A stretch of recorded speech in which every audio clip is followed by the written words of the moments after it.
হযরতে উসমান রাদিয়াল্লাহু তাআলা আনহু আলীর কাছ থেকে ঢাল আর তলোয়ার তিনি নিজে কিনে নিলেন।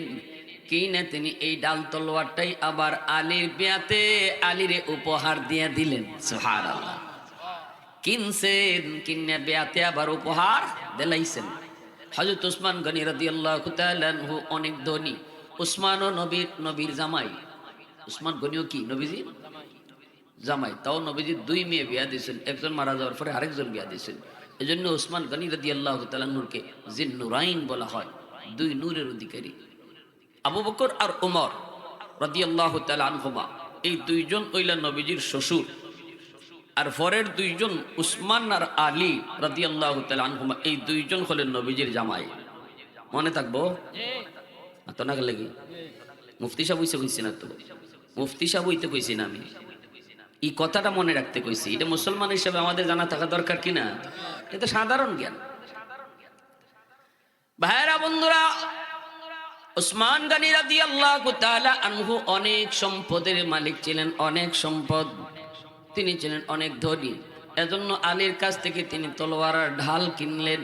কিনে তিনি এই ঢাল তলোয়ারের টাকাটা আলী যে মোহর দিয়ে দিলেন, আর এই ঢাল আর তলোয়ারটাই আবার আলীর বিয়াতে হযরত উসমান আলীকে উপহার দিলেন। আল্লাহু আকবার, জোরে কও। उस्मान तेरा नाम से इस्लाम रहेगा,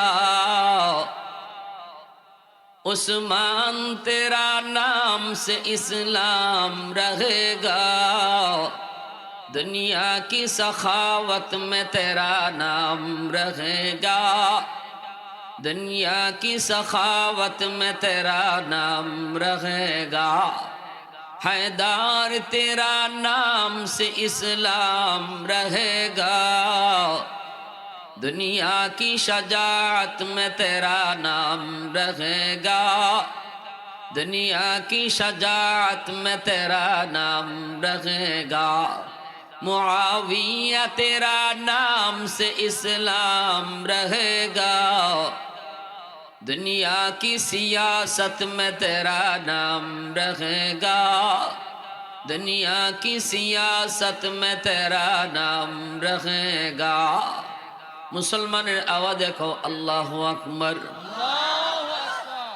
যেই বাড়িতে যৌতুক নিয়ে বিয়া হইব এই বাড়িতে যাওয়া বাদ দিলাও। সমাজের যুবকরা যদি সিদ্ধান্ত নেয় যৌতুক যেই বাড়িতে নিয়ে বিয়া হইতেছে এই বাড়িতে কেউ খাইতে যাইতাম না। কারা কারা রাজি আছো? কারা কারা কারা কারা দিল থেকে হাত দাও। আল্লাহ কবুল। দেখো আবার নিজে আবার চাইলাও, কেউ কেউ হাত নামাই লিতেছে ডরাইয়া।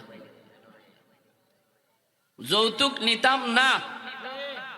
যৌতুক নিয়ে যে বাড়িত বিয়া হইব এই বাড়িত কেউ খাইতে যাইতাম না। রাজি আছি সবাই ইনশাআল্লাহ? আওয়াজ দেখো ইনশাআল্লাহ। আল্লাহ তুমি কবুল করো। সবাই কও আমিন। আরো জোরে কও আমিন। ভাইরা বন্ধুরা, জন্য বলতেছিলাম একটু মনোযোগ। এ যুবক শুনো, এরপরে আমার সন্তান দুনিয়াতে আইব। মা দেখে দেখে আইছে, দেখে দেখে দুনিয়াতে মার ফেটে থেকে আইছে কুতুবউদ্দিন বখতিয়ার কাকি, আল্লাহর বহুত বড় একজন বলি। মা তারে শিশুকালে শিখাইছেন, কালেমা শিখাইছেন।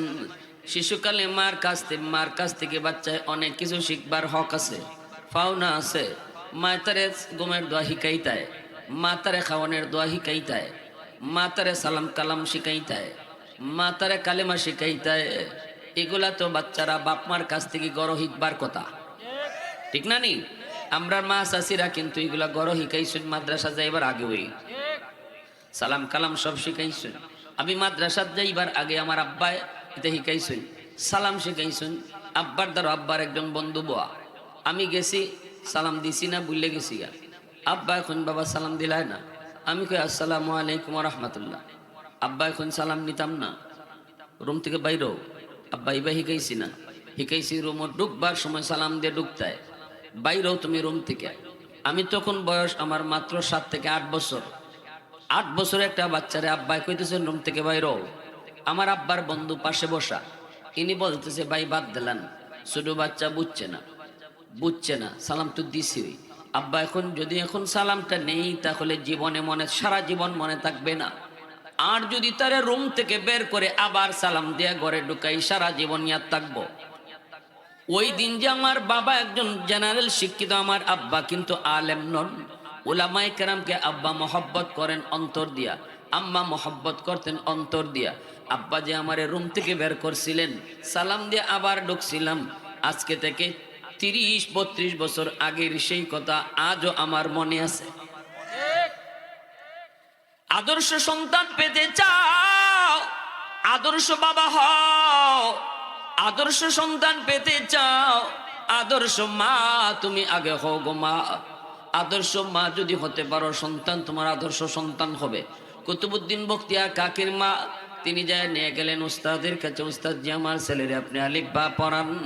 উস্তাদে কয়ে বাবা পড়ো আলিফ বা তাসা।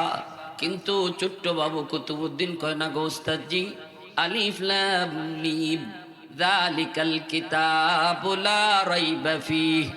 আল্লাহ পাকের এই বলি ছোট্ট বয়সে উস্তাদের সামনে বৈশা 15 পারা হিফজ শোনায় দিছে। উস্তাদের চোখ থেকে দর দর করে পানি পড়ে। এ কুতুবউদ্দিন বাবা কেমনে কি হলো কিছুই তো বুঝি নাই, চল তোর মায়ের কাছে যাব। মা কেন তুমি এমন ঠাট্টা করেছো? মাকে উস্তাদ জি আমি ঠাট্টা করি নাই, খোদার কসম আমি নিজেও জানি না আমার কুতুবউদ্দিন কেমনে 15 পারার হাফিজ হইছে। তবে যদ্দুর মনে পড়ে গো, আমি মা হলাম 15 পারার হাফেজা। আমার কুতুবউদ্দিন যতদিন আমার পেটে ছিল আমি শুধু কোরআন তেলাওয়াত করতাম। আর আমার কুতুবউদ্দিনকে আমি যখনই দুধ পান করাইতাম তখনই কোরআন তেলাওয়াত করতাম। মনে হয় দুধের সাথে কোরআন তেলাওয়াত যায় ঢুকছে, দুধের সাথে কোরআন তেলাওয়াত যায় ঢুকছে। এজন্য আমি আপনাদেরকে বলবো, সন্তান মা একটু খেয়াল করে শোনো, সন্তান ফেটে লইয়া তুমি যা করবায়, যা কইবায়, যা শুনবায়, সব আসর ফেটে সন্তানের উপরে পড়ব। দুধ খাওয়ানোর সময় তুমি যা করবায় আসর বাচ্চার উপরে পড়ব। টেলিভিশন দেখে দেখে যদি তুমি বাচ্চারে দুধ খাওয়াও, মাথায় কাপড় না দিয়ে যদি বাচ্চারে দুধ খাওয়াও, তাহলে এই বদ আসরটাও বাচ্চার উপরে পড়ব। মঈনুদ্দিন চিশতি রহমতুল্লাহ আলাইহির আম্মা বলতেছে, বাবা মঈনুদ্দিন এক দেখায় তোমার চেহারা দেখা 90,000 হিন্দু কালেমা পড়ে মুসলমান হয়েছে। শুধু তোমার চেহারা দেখে 90,000 হিন্দু মুসলমান হয়েছে। এটা তোমার কোনো ক্রেডিট নয় রে মা বাবা, এটা আমি মার ক্রেডিট, আমি মার ক্রেডিট। মঈনুদ্দিন চিশতি কয় মা কেমনে একটু কও। মায় কয় বাজান রে, জীবনে কোনো দিন আমি মা তোমারে অজু সারা দুধ খাওয়াই না। সুবহানাল্লাহ। আমার ভাইরা বন্ধুরা জন্ম বলছি যুবক, আমার সন্তান যদি দিনদার হতে হয়, আল্লাহওয়ালা হতে হয়, সন্তানের পাওনা আছে। কিয়ামতের ময়দানে সন্তান যদি জাহান্নামী হয়, সন্তান যদি বেনামাজি হয়, সন্তান যদি সুদখোর, মদখোর, গাঞ্জাখোর, ইয়াবাখোর হয়, তাহলে কিয়ামতের মাঠে বাপ মার বিরুদ্ধে মামলা দিব, মার বিরুদ্ধে মামলা দিব, বাবার বিরুদ্ধে মামলা দিব। মামলা দেয়া কইব, আল্লাহ আমার মা আমারে যা শিখাইবার কথা, দেখাইবার কথা, এটা আমার শিখায় নাই, দেখায় নাই। আমার আব্বা আমার জন্য যেমন মা আনা দরকার ছিল এমন মা আমারে দেয় নেই। আমার আব্বাই কিতা দেখে বিয়া করছে, আব্বারে জিগাও। আমার মা বেপরদায় চলতো, আমার মায় পরপুরুষের সাথে কথা কইতো, এর বদ আসর আমার উপরে পড়ছে। আমি তো এরকম ছিলাম না। রসুল বলেন, সকল সন্তান দুনিয়াতে যখন আয় আল্লাহর ওলি হইয়া আয়, এরপরে বাপ মার বদ আমলের কারণে সন্তানের বুজুর্গি নষ্ট হয়। কুল্লু মাউলুদিন ইউলাদু আলাল ফিতরা ফাআবাওয়াহু ইউহাব্বিদানিহি আও ইউনাসসিরানিহি আও ইউমাজ্জিসানিহি আও কামা ক্বালান নবিয়্যু আলাইহিস সালাতু ওয়াস সালাম। এজন্যই রাসূল বলেছেন, সন্তান যখন আগমন করে আল্লাহর ওলি হইয়া দুনিয়াতে আসে, আল্লাহরে ভালো করে চিনে। মঈনুদ্দিন চিশতি আব্দুল কাদের জিলানী যেমন ভাবে আল্লাহরে চিনেন, আমার আপনার সন্তানও যখন আসে দুনিয়ায় তখন আল্লাহরে এইভাবে চিনে আর যাই না দুনিয়ায় আসে। আল্লাহর নবীর কথা, ফাআবাওয়াহু ইউহাব্বিদানিহি আও ইউনাসসিরানিহি আও ইউমাজ্জিসানিহি, নবীজি বলেন তার বাপ মার ভুল সিদ্ধান্তের কারণে সন্তান ইহুদি হয়, সন্তান নাসারা হয়, সন্তান মুশরিক হয়, সন্তান বেনামাজি হয়, সন্তান মত করিয়া বাকুর হয়। বাপ মার ভুল সিদ্ধান্তের কারণে যদি বাপ মায় আল্লাহর পক্ষ থেকে দেওয়া আমানত মনে কইরা সন্তান বড় করত, সন্তান লালন পালন করত, সন্তান রে গরজা দেখাইবার তা দেখাইত, ঘরের মধ্যে তারে নামাজ পড়ানোর দৃশ্য দেখাও, ঘরের মধ্যে পর্দা করার দৃশ্য তারে দেখাও, পর্দা তার দিলের মধ্যে বোক। আমার ছোট্ট মেয়েটা আয়েশা মারে দেখছে, মা কোনোদিন চাচাদের সামনে যায় না। আমার ছোট ভাইটা বর্তমানে যে রানিং সচিব, আইন উপদেষ্টা আসিফ নজরুলের রানিং সচিব, আমার আপন ছোট ভাই, এই ছোট ভাইটা যখন যেতে চায় এই রুমে, অথচ এই রুমে তার মা আছে, আমার মেয়েটা দৌড় দিয়া গিয়া চাচার কোমরে ধরছে। আমি দূর থেকে দেখতেছি, দইরা কথাও ঠিক মতো হইতে পারে না, চাচ্চু এই রুমে যায়েন না, আম্মু আছে। কারণ সে ছোটবেলা থেকেই দেখছে তার মা তার চাচুদের সামনে যায় না, তার চাচুদের সাথে মা পর্দা করে, দেবরের সাথে বাবির পর্দা আছে নি না নাই? আলহাম ও কাল মউত, রাসূল কয় দেবর দেবর না, দেবর হলো জম। অতএব দেবরের সাথে বাবির পর্দা, দেবরের সাথে বাবির পর্দা, বাবির সাথে দেবরের পর্দা ফরজ। এখানে পর্দা লঙ্ঘন করলে হারাম, পর্দা লঙ্ঘন করা হারাম। আমরা তো পর্দা কি জিনিস এটাই বুঝি না, আমরা মনে করি খালি ইমাম সাহেব দেখলে ওই লুকাই যাওয়ান, হ্যাঁ হুজুর দেখলেই লুকাই যাওয়ান, এটাই পর্দা মনে করি, এটাই পর্দা। কিন্তু বাড়ি ঘরে যে বেটাই আয়, ওই যে মাছ লইয়া আয়, ওই হাড়ি পাতিল লইয়া আয়, চুরি লইয়া আয়, এই সময় বেটেন কি গোফ বা পান খায়, পান খাওয়ায়, কত মজা। পর্দা গেল কই? তেলে বেটে কয়, ফুলারে কয় এফুত আম্মা গাটো গোসল করি। কোনো বেটা মানুষ আইলে আম্মারে কইছে, ফুলা খারইয়া খারইয়া দেখতেছে, আইতেছে এক বেটা হাড়ি পাতিল লিয়া, তে ফুলা ডাক দে, আম্মা বেটা আইতেছে। বেটি তাড়াতাড়ি কাপড় উপর গোটে একটু সামটাইছে, দাঁড়াতে যখন জায়গা আর চোখে সে দেখে হাড়ি পাতিল লিয়া যে বেটা যায়, এই বেটা দিছে ফুলারে একদম ধুর, বেকুফের বেকুফ। এই বেটা প্রতিদিন আমরা বাড়িতে আয় যায়, বেটার লিয়ে কত পান খাই, সুরট খাই, আবার লামিউজিনকে পানি ফুলা ফরছে ব্যাগ কলিয়েছে, সুরু ফুলা একটু পরে আইতেছে চুরিওয়ালা, আম্মা বেটা মানুষ আইতেছে। পেটি উঠছে তাড়াতাড়ি দৌড় মাইরে, উঠতে যখন জায়গা আর চোখে সে দেখে চুরিওয়ালা দুরূপ বেকুফের বেকুফ। এবারে 3 দিন পর পরে আই আমরা চুরি কিনে দেওয়া যায়, আমরা গড় আয় যায় বয়, তুই বেটারে দেখে আমার ডাক দিতে। ফুলা কয় আম্মা বেটা কেডা? বেটা মানুষ কেডা এটা তুই বুঝি না। পরে এখন হে বেদিশা বন্যা যখন ইমাম সাহেব যাইতেছেন, হে কোনটা মাতে না, হে চিন্তা ফিরে গেছি গিয়া, যখন বেটা কেডা এটা কোনো একটা অন্য কোনো জাতি হইব, মানুষ ছাড়া অন্য কোনো একটা জাত। ইমাম সাহেব যাইতেছেন মাতে না, ইমাম সাহেব তো দিক খেলেছে আর তো বেরিয়েছে, তাই বেকুফের বেকু, হুজুর যাইতেছে তুই আমার কইলে না? আম্মা আমি তখন বেটা হইছিলাম না, আমি তো বেটা মানুষই ছিলাম না, আমি কইতাম কি ইজেতে পর্দা না, এই যে ইতার নাম পর্দা না। পর্দা হইলো ঘরে বাইরে পর্দা করতে হয়, দেবরের সাথে পর্দা করো, হ্যাঁ স্বাস্থ্য ভাইয়ের সাথে পর্দা করো, খালাতো ভাই মামাতো ভাই ফুফাতো ভাই এরা সব তোমার জন্য বেগানা, এদের সাথে পর্দা করা ফরজ, ঠিক কিনা জোরে এখন? হ্যাঁ পর্দা করা ফরজ। শাস্তলি সম্পর্কে গেলি গেই সব বেগানা, শাস্তলি চাচা পর্দা করা ফরজ, শাস্তলি দাদা নানা পর্দা করা ফরজ। এরা গ্রামের সম্পর্কের চাচা নানা দাদা সব তোমার লাগে বেগানা, এর সামনে পর্দা করা ফরজ, ঠিক কিনা জোরে হও। আল্লাহ নবী তার মেয়েরে বিয়া দিয়েছেন কার কাছে? আলী কেডা? নবীজির আফন স্বাস্থ্য ভাই, নবীজির আফন কি ভাই? নবীজির আফন ভাই না, নবীর আফন ভাই যদি হইতা ফাতেমা রাদিয়াল্লাহু তাআলা আনহা ইনি পর্দা করতেন না, কারণ আফন চাচা, আফন চাচার সাথে পর্দা লাগে না। কিন্তু নবীর শাস্তলি ভাই, শাস্ত আফন চাচা তো ভাই, নবীজির আফন চাচা আবু তালিব, আবু তালিব নবীর আফন চাচা, আবু তালিবের ছেলে হযরত আলী, তাইলে আফন স্বাস্থ্য ভাই আলী, আফন স্বাস্থ্য ভাইয়ের কাছে মেয়েরে বিয়া দিছেন। তা আলী আর রসুলের মেয়ে ফাতেমার সাথে সম্পর্ক হইল চাচা বাতিজি, সম্পর্ক কিতা? চাচা বাতিজি।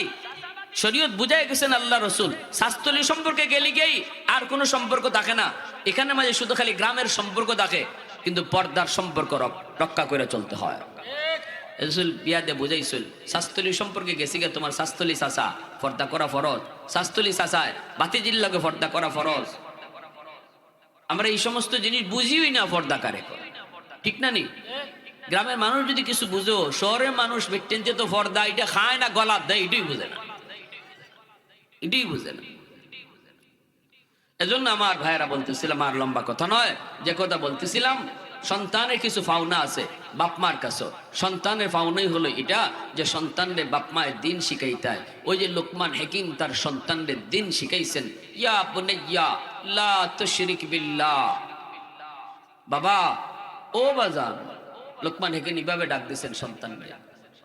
আল্লাহ এই তরিকাটাও শিখাইছে সন্তানদের যখন আল্লাহর পরিচয় শিখাইতে, কেমনে দমক দিয়া না, গালি দিয়া না, এ বেটা নামাজ পড়ছ না কেন, আল্লাহ এখন না, ইজাত বাসায় না, বাচ্চারে মায়া করে ডাকতে, বাজান আব্বা জান, ও বাবা চলো নামাজে চলো, নামাজ পড়ো। ফজরের সময় ডাক দিতে আদর কইরা, ধমক দিয়া না। আল্লাহ শিখাইছে ইয়া বুনাইয়া।